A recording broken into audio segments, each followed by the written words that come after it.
Housing Development Program and the globe.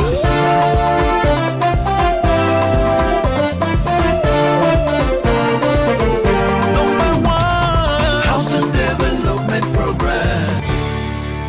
Glad to have you join me on Housing Development, a program that answers your questions on real estate, housing construction, mortgage finance, and a whole lot more. Here we'll bring you up to speed on the major happenings in the housing sector, both on the local and international scene. As always, I am Fleur Ani, your housing diva.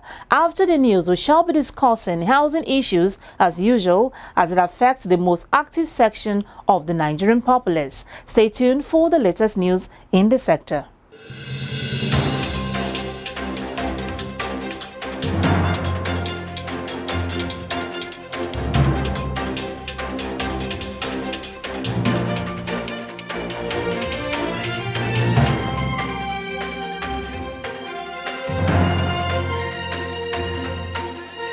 The federal government has increased its stake in Pan-African housing development financier Shelter Afrique with about 3.003 billion naira in the additional capital subscription. With its headquarters in Kenya, Shelter Afrique has claimed to be the only institution of Pan-African funding that promotes the growth of housing and urban development in Africa. The organization is a partnership of 44 African governments, the African Development Bank AFDB, and the Africa Reassurance Corporation. The company also received more capital subscription from Eswatini, formerly Swaziland, and Burkina Faso. Acting Managing Director and Chief Finance Officer of the organization, Kingsley Muowo, lauded the government of Nigeria for its show of confidence in the institution, continued support, and importance they have placed on affordable housing, noting that Nigeria is in a good position to becoming the largest shareholder in Shelter Afrique when the country fully meets its capital commitments. President of the Nigerian Institution of Estate Surveyors and Valuers, NIEV, Emmanuel Wike, has stressed the need on why the federal government should use NIEV members to drive maintenance culture and the need to tackle insecurity with new strategies. He applauded the president for signing the Executive Order 11 as it was long overdue, according to him, conferring on parastatals, agencies and departments the responsibility that would ensure maintenance culture on national asset is a huge national progress for development. He stated that due to a lack of maintenance culture, the country has over 2,000 abandoned and underused federal government properties spread all over the country, all needing maintenance. He, however, noted the need for strong collaboration between the private professionals dealing with facility management like estate surveyors and the federal government. Convener of the Africa International Housing Show, AIHS, Barrister Festus Adebayo, has said that since inception of the annual event 16 years ago, approximately 100 billion worth of transactions have been done. According to Festus Adebayo, the arrival of such figures were as a result of testimonials and inputs from participants who had taken part in the annual event, which served as a one-stop shop for conducting businesses and advancing knowledge in Nigeria's building and housing sector. This was stated during the announcing and unveiling of the AIHS app, AIHS Connect, on the Google Play Store. Adebayo noted the undeniable importance of AIHS as it seeks to help sales and profitability, as the app would foster connectivity amongst exhibitors and participants in the year's event slated to hold from 25th to 28 July at the International Conference Center, Abuja. Lagos State Development and Property Corporation, LSDPC, in partnership with Afriland Properties PLC, has aimed at promoting the joint redevelopment project that will change the Lagos skyline and increase economic and social wealth, with Afriland Properties PLC as a subsidiary of Air Holdings. The governor of Lagos State, Babajide Sanwo-Olu, said during the groundbreaking ceremony that the flag-off marked the conclusion of a decade-long conversation with the developer to revive the project and construct iconic towers that would revitalize the vacant land for the benefit of the general public. The 11,950 square meter development will emphasize sustainability to create a cleaner and greener environment, as well as a variety of amenities, and encourage great living, with 30 months in view to complete the project. The promoters hope for a classic architectural style that would revitalize public-private partnership as a paradigm for sustainable real estate development.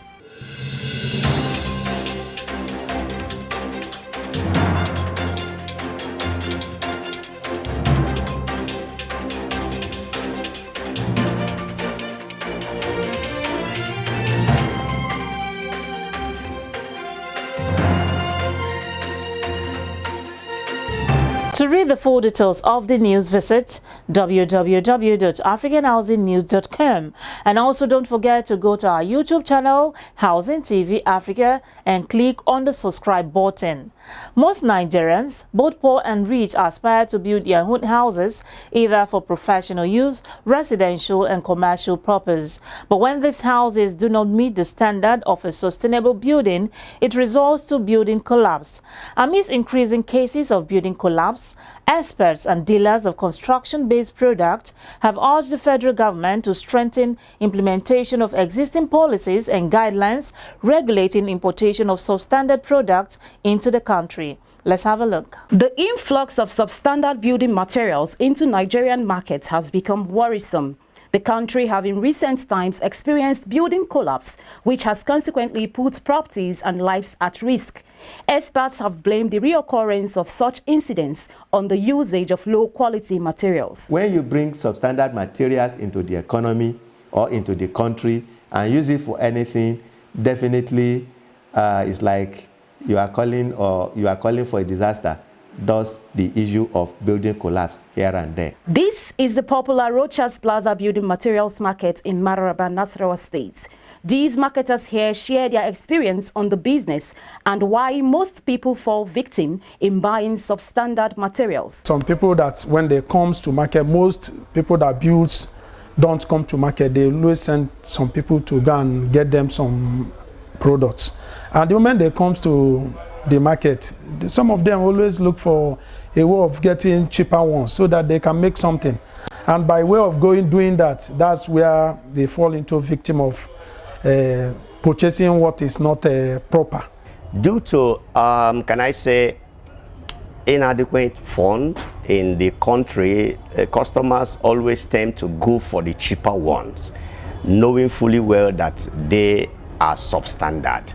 Stakeholders say necessary agencies should do more in regulating such materials and promote the usage of made in Nigeria standard products. The importation of substandard materials have to be blamed on the importer and then the government regulatory agencies.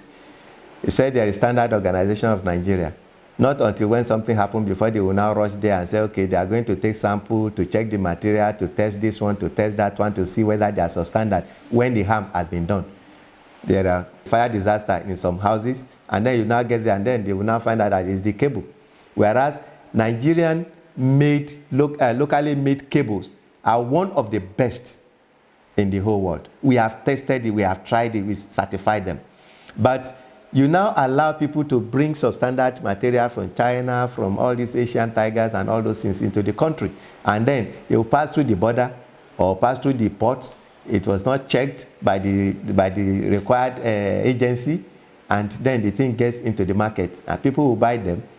And at the end of the day, you now find that they are substandard. Dr. Ayodele Bamishile is a vanguard on the issue of building collapse in Nigeria for almost 3 decades. He said government at all levels should have a political will that will address the issue. Government, both the federal and the states, should summon courage and have the political will to address incessant collapse of building in Nigeria. When the government is ready to address the issue of incessant collapse of building, it will be reduced drastically. We are not talking about eliminating it, okay? But we can reduce, we have the know-how, we have the technical know-how, we have the brain, we have the professionals that can do this. But there is no political will to do it. This unfortunate incident is a wake-up call for authorities in charge of regulating building materials to up their games in ensuring that the importation and production of substandard materials in Nigeria is mitigated. The influx of substandard imported building materials in the country should be discouraged. This menace needs to be checked, amongst other ills our construction industry suffers from. I'll be back in a moment. Yo, yo, yo, the clock is ticking, but there is still time for you to own your home. Thanks to the Africa International Housing Show, formerly Abuja International Housing Show, taking place at the International Conference Center, ICC, Abuja from 25th to 28th July 2022.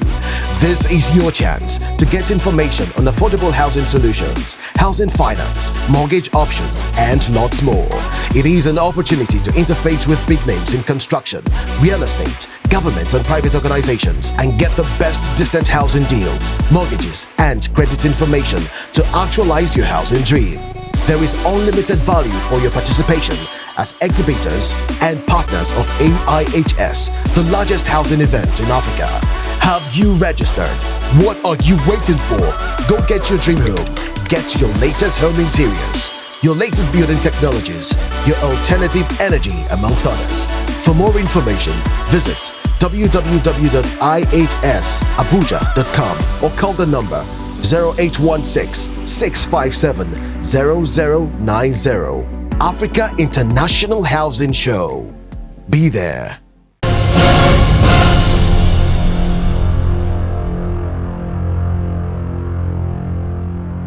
Welcome back. Some of us at one point or the other have lived in the same compounds with our landlords. Others haven't.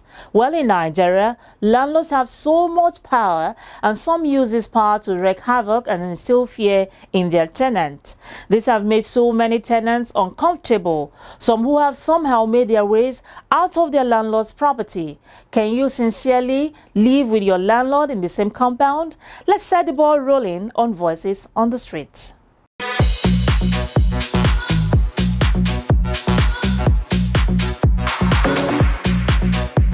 I cannot live the same compound with my landlord because the landlord, a tenant will be a prey to the landlord. Because whatever things they are doing now, the landlord will now putting you in a view that even you buy your happiness will be a problem to your landlord. Let it not be a situation that time to pay my rent, you don't have money to pay my rent too. I have a living weakness. A brother of mine, there's a man that will live in a house. He make that come a present of mine. I blunted him that is wrong. You are buying food, you are buying everything. So don't be saying that when the time to pay my rent, doesn't mean to pay my rent too. There are a lot of challenges out there. It is not advisable to want living with the landlord the same compound. No. I can't say where my landlord is because human beings have their own different kind of way of behavior and way of living. If your landlord is around, you may not be able to be as in extra free. You understand? Because maybe your generator is bad, the landlord may easily tell you, it can disgrace you that this your generator is too bad, it's bringing out smoke, the smoke is disturbing and other things, you understand? So I would not like to stay with my landlord because every visitor that may visit you, your landlord may like to know who is that person and how and where, how is your connection, you understand? So if like some of the people now, some of us that were from extended family, you keep on explaining this one is my sister from different mother and all other things, it's not okay to stay where landlord is. I am a landlord. I don't live with my tenants. If you live with them, certain little problem that you're not supposed to hear, you'll be hearing it. You see, one thing tenants fail to understand. Landlord rent you a house, and it's not every small thing you call a landlord. There are things that landlord will come and do. There are things tenants are supposed to do. When it comes to major things that will affect the existence of the house, that should be a duty for the landlord. But small things that will affect the welfare of the tenant should do it. Because it's like you buy a car. Sometimes there are maintenances. You don't expect the guy who's manufactured the car because it's only to come and start doing small maintenance for you. Even if you do insurance, not every small thing insurance company will come and attend to. This question is based on a condition. If the condition warrant itself for me to rent a house where the landlord is in, I can do so. But in a normal circumstances, I don't want to rent a house where a landlord is in because of so many reasons. One of the reasons, you can't escape human challenges in life. You are a human being, you are bound to make some mistakes, of which you may think that it is right. And to his landlord, maybe he may think it is wrong. I can live with my landlord. Some people may not want to live with the landlord in the same compound. There are a number of reasons. Maybe because of their lifestyle. They feel that maybe if they're there, the landlord will be disturbing them. At other times, some landlords are overbearing. So because of that, people will not want to live with the landlord. But living with landlord have some security attached to it. At other times, it has its own challenges. So it's neither here nor there. For me, I don't have any problem with that. As far as the character of the landlord, it's not any problem to me.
Voices on the street there. Why some vowed not to ever find themselves in the same compound with the landlords. Others do not have a problem with that. It's definitely different strokes for different folks. Up next is Brains and Hammers, Bungalow City Estate. Brains and Hammers Bungalow City is an affordable housing scheme by an Abuja-based property developers, Brains and Hammers. The Bungalow City Estate, which is located 4 kilometers away from Kubwa Express, is sitting on 500 hectares of land. It's projected to occupy 10,000 units of houses to cover the housing deficit in the country. In an interview with the business head of the Bungalow City project, Tanko Adamu, he stated that the project will feature 4 categories. He further stated that 2,000 units out of the 10,000 unit is ready for occupancy. Intent is to develop 10,000 minimum square meters units of 3-bedroom detaches, 3-bedroom terraces, 3-bedroom, 2-bedroom terraces, and 1-bedroom terraces. We intend to develop 10,000, but so far we've developed 2,000 ready for occupation. You know, the country has so far about 16 million housing deficit, and we intend to reduce that very great deal of number. Over the years, Brains and Hammers housing project has provided jobs for Nigerians. According to the developers, the Bungalow City project will not just provide affordable housing for citizens, but it would also create more jobs in the country. When we started this project, we are looking at creating more than 1 million jobs. So far, we've created about 30,000 jobs, both direct. I don't categorize the job creation to two. We have direct and indirect. Direct, we created about 30,000. So indirect job creation, you know, as you saw, you have about 30 block industries here. We have food vendors here as well. We have those selling cement. They are also here. So that's another way of creating job. Speaking on the distinctive features in the estate, the project manager said that the estate is built to cater for the commercial needs of the occupants. So far, we've done about 2 phases. There's phase 1, phase 2. Within the phase, we have clusters. So we have cluster 1, cluster 2, cluster 3. So we are looking at in the next 5 years, we should be done with this project. And by next 5 years' time from now, this estate will be fully functional. Everything you need will be available for you here. Brains and Hammers, we've gone beyond building estates. We are now building cities. Because I can assure you, if you are living here, you won't have any cost, or apart from your place of work, you don't have any reason to go out of this estate. Because we'll have our commercial clusters, we have abattoirs, we have schools, we have banks, we have filling stations, we have police stations. Everything you need in a city will have them here.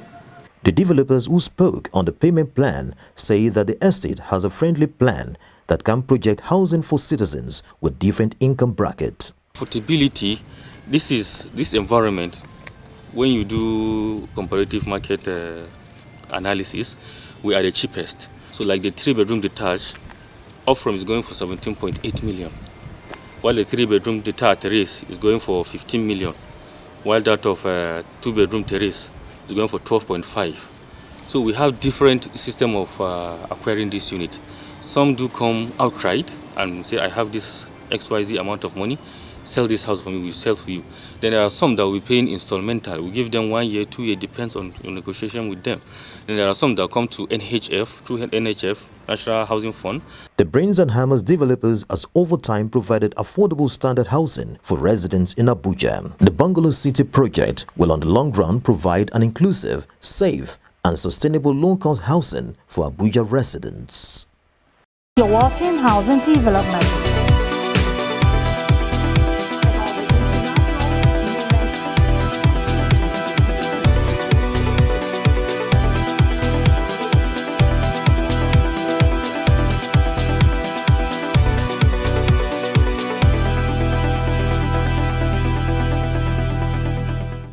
Welcome back. The program is Housing Development. Now here is a look at some of the speakers for the 16th Abuja International Housing Show.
much I can bring today on housing development. Join me next week for another informative episode. If you missed any part of today's episode and you wish to watch it over again and also previous ones, you can do that via the YouTube channel Housing TV Africa. I remain Flora Ani, your housing diva. See you soon.